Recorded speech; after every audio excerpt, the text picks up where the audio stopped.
আসসালামু আলাইকুম রহমতুল্লাহি ওয়া বারাকাতুহু। চোর ধরুন, চোরকে শায়েস্তা করুন, চুরির মাল ফেরত পেতে কী কী আমল করবেন আজকে সম্পূর্ণ কিছু আপনাদেরকে জানিয়ে দেওয়ার চেষ্টা করব ইনশাআল্লাহ।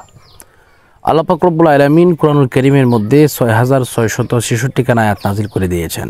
এর মধ্যে একখানা আয়াত আছে যে আয়াতে কারিমা যদি কেউ ১,১৫,০০০ মতান্তরে ১,৩০,০০০ বার যদি কেউ পড়ে, তাহলে যে চোর মাল নিয়েছে, আপনার সম্পদ নিয়েছে, টাকা পয়সা, গয়না, স্বর্ণ, এই সমস্ত দামি দামি বস্তু সহ ছোটোখাটো বস্তু যদি হয়, যেটা আপনার খুবই প্রয়োজনীয় জিনিস, সেটা যদি কেউ নিয়ে থাকে, তাহলে এই খতমটা পড়ার মাধ্যমে ইনশাআল্লাহ আপনি আপনার মাল ফেরত পাবেন।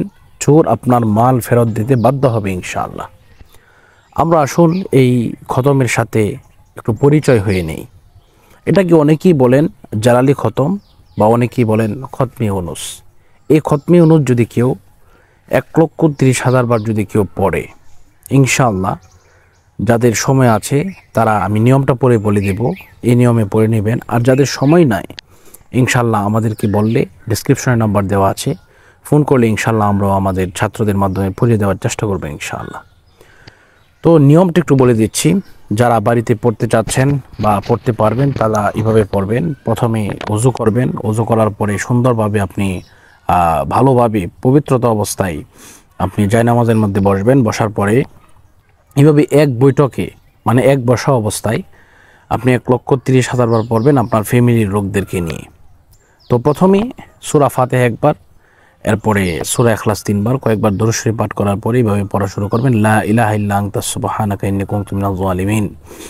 এইভাবে ১০০ বার যখন হয়ে যাবে তখন পড়তে হবে ফাস্তাজাবনা লাহু ওয়া নাজ্জায়নাহু মিনাল গাম্মি ওয়া কাযালিকা নুনজিল মুমিনিন। এইভাবে এই খতমটা যখন পড়বেন, দেখবেন ইনশাআল্লাহ সাথে সাথে অথবা ৩ থেকে ১ সপ্তাহের ভিতরে, সর্বোচ্চ ৪০ দিনের ভিতরে আপনার মাল আপনি ফিরে পাবেন। তো আমি একটি ঘটনা আপনাদেরকে শেয়ার করতে চাই। তা হচ্ছে, আমার নানা একজন মসজিদের ইমাম সাহেব ছিলেন। তো ওনার সাইকেলটা মসজিদ থেকে চুরি হয়ে গেছে। তো উনি ওনার ছাত্রদেরকে দিয়ে উনি তৎক্ষণাৎ এই খতমটা পড়ে দিলেন।